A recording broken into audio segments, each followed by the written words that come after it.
નમસ્તે વિદ્યાર્થી મિત્રો. નમસ્તે ટીચર. ગુજરાતીમાં આપણે એકમ 3 રમકડા જ રમકડા એમાં આપણે નવા મૂળાક્ષર શીખવાના છે અને એ મૂળાક્ષરની આજે આપણે સમજ મેળવીએ.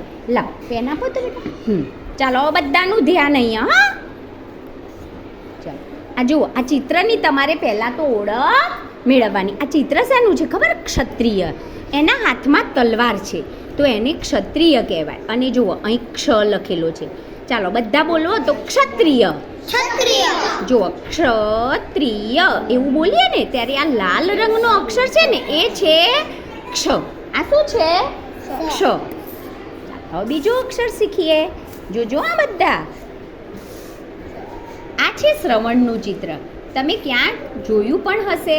જો આ શ્રવણ છે ને એના મા બાપની બહુ સેવા કરતો હતો. તે પગે એમનાથી ચાલી નહોતું શકાતું ને એમને જાત્રા કરવા જવું હતું એટલે શ્રવણ એમને જાત્રા કરાવવા લઈ જાય છે. તો જુઓ આનું નામ શ્રવણ છે અને અહીં જે ગોળમાં લખ્યું છે ને એ છે શ્ર. જુઓ શ્રવણ અને આ શ્ર તમારે બરાબર આ જોવાનું છે અને એને ઓળખવાનું છે એટલે જ્યારે આપણે શબ્દ વાંચીએ ત્યારે ભૂલ ના પડે. ચાલો બોલો તો બધા શ્રવણ. શ્ર. શ્ર. ચાલો હવે બીજો અક્ષર જોઈએ. જુઓ આ છે ને ઋષિનું ચિત્ર છે. બોલો તો બધા શેનું ચિત્ર છે? ઋષિ. અને જો અહીં લખ્યું છે ઋષિ. જેનું ચિત્ર હોય એનું નીચે નામ લખ્યું છે ઋષિ. જુઓ આ રીતે તમારે બોલવાનું છે. આ છે રૂ. બોલો તો બધા રૂ. ઋષિ. રૂ. ઋષિ. રૂ. ચાલ હવે નવું ચિત્ર. આને તો બધા ઓળખ્યા. શાનું ચિત્ર છે ભાઈ? રૂપિયાનું ચિત્ર છે. અને અહીં જો લખ્યું છે રૂપિયા. રૂ. આ શું છે? રૂ. રૂ. જ્યારે આપણે રૂપિયા લખવું હોય ત્યારે કયા રૂનો ઉપયોગ કરવાનો? રૂ કહેવાય. એને શું કહેવાય? રૂ. ચાલો એ જ અક્ષરોનો આપણે વધારે મહાવરો કરીએ. જુઓ રાજવીબેન અહીં શાનું ચિત્ર છે? બોલો ક્ષત્રિય. હવે તમારે ક્ષત્રિય બોલીએ એટલે પહેલો કયો અક્ષર બોલાય બેટા? ક્ષ. તો જો આજુબાજુ મેં અક્ષર લખ્યા છે જુદા જુદા પણ તમારે ક્ષત્રિયના ચિત્ર સાથે ક્ષ જોડવાનું. ચાલો જોડો. ચિત્ર સાથે જોડવાનું. આ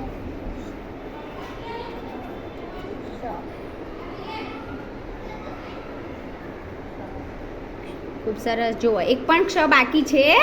ચાલો બધા એક સાથે બોલો. ક્ષ. ક્ષ. ક્ષ. ખૂબ સરસ. ચાલો તન્વીબેન આ શાનું ચિત્ર છે? શ્રવણનું. તો તમે કયો અક્ષર શોધશો? શ્રવણનું ચિત્ર છે એટલે એનો પહેલો અક્ષર કયો? બધાએ બોલવાનું. ચાલો બોલતા જાઓ. હા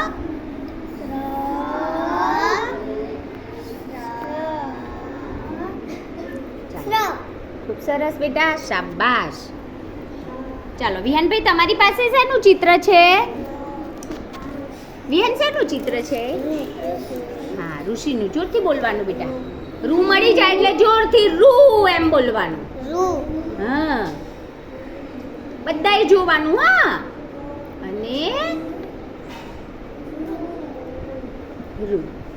ખૂબ સરસ બેટા. ચાલો હવે આગળનું ચિત્ર. યુવરાજ શેનું ચિત્ર છે ભાઈ? હા રૂમાલનું ચિત્ર છે. તો રૂમાલનો પહેલો અક્ષર કયો આવે? ચાલો રૂ શોધી કાઢો. બધા અક્ષરમાંથી રૂ શોધી કાઢો અને યાદ પણ રાખવાનું કે આવો અક્ષર રૂ કહેવાય.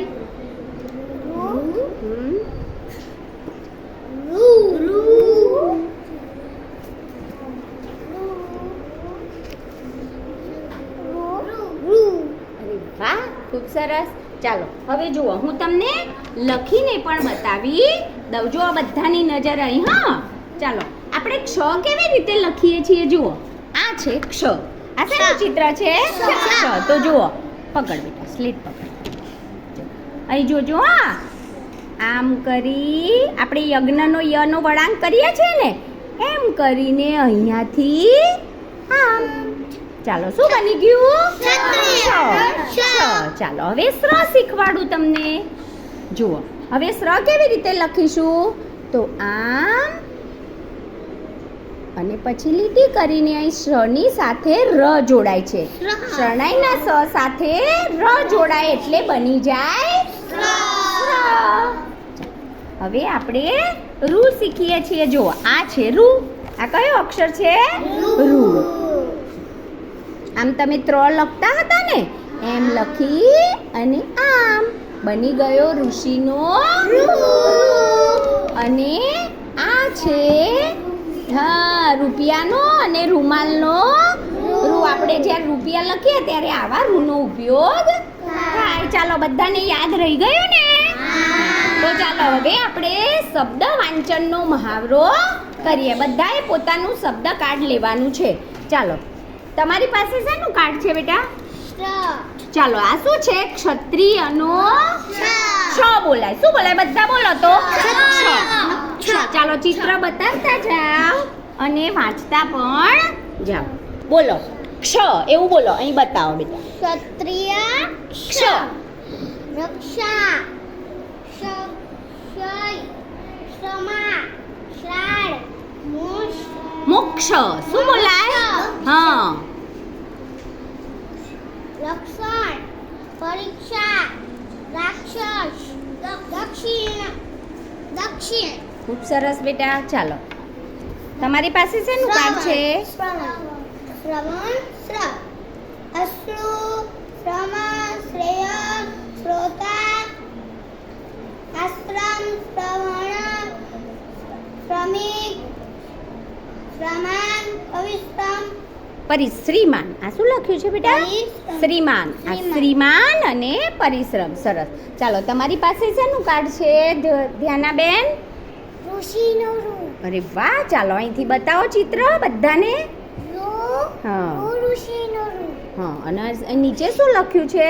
ઋષિ. સારું. શબ્દો વાંચો બેટા. ઋતુ ઋષિ ઋણ ઋચા ઋષભ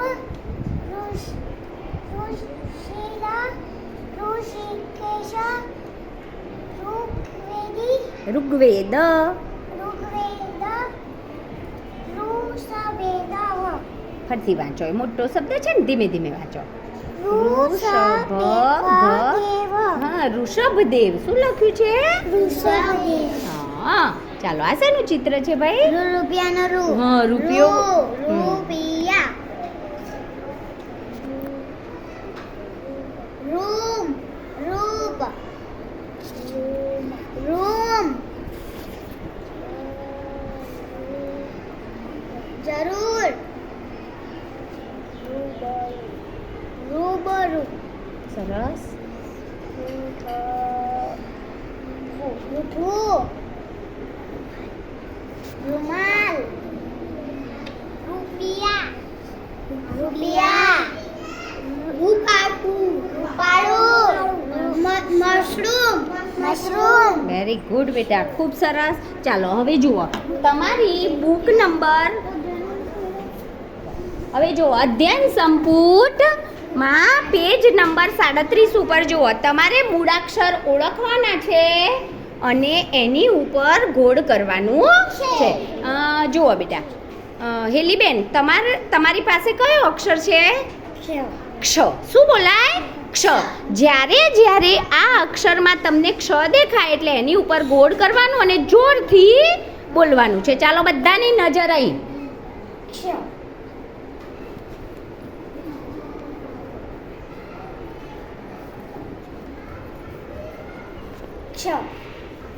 ખૂબ સરસ બેટા.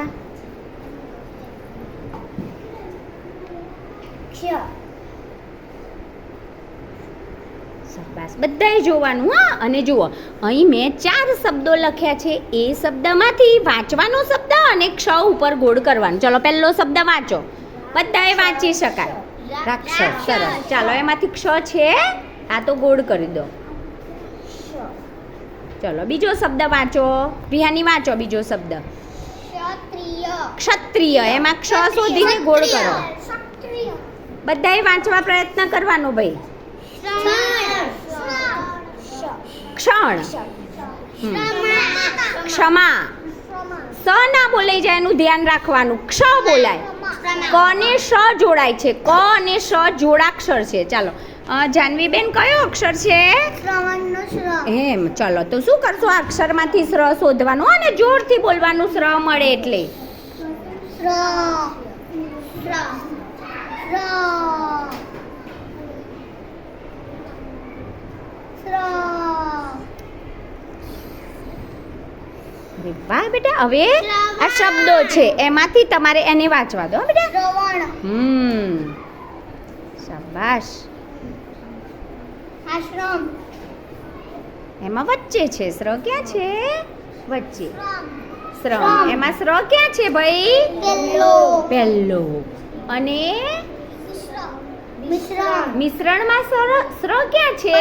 વચ્ચે. હા, અરે વાહ ભાઈ, ચાલો સ્રને બરાબર ઓળખી ગયા. હવે દિશાબેન, તમારી પાસે કયો અક્ષર છે? રૂ. આ શેનો રૂ છે? આપણે જ્યારે ઋષિ બોલીએ ત્યારે એ રૂ બોલાય. ચાલો ધ્યાન રાખવાનું હો બેટા. ચાલો હવે શબ્દમાં બોલવાનું જ્યારે રૂ આવે ત્યારે.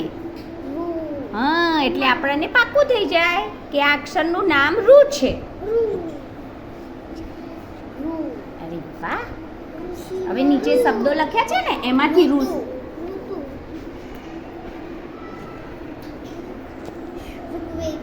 ઋગ્વેદી છે કે દ છે?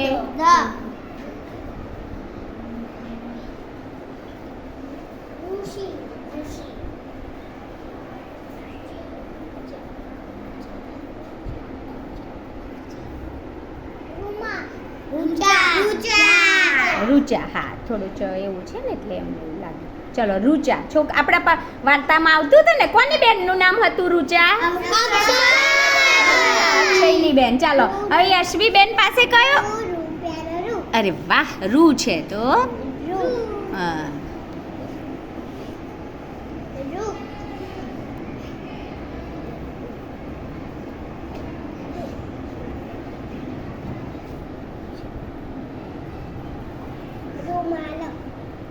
ચાલો ખૂબ સરસ.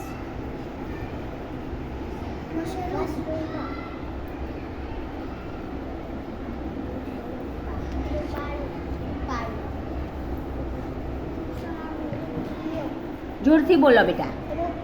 રૂપિયો. ખૂબ સરસ. ચાલો હવે તમારે બધાએ અધ્યયન સંપુટના 37માં પેજ ઉપર અને 38માં પેજ ઉપર લેખન કરવાનું છે.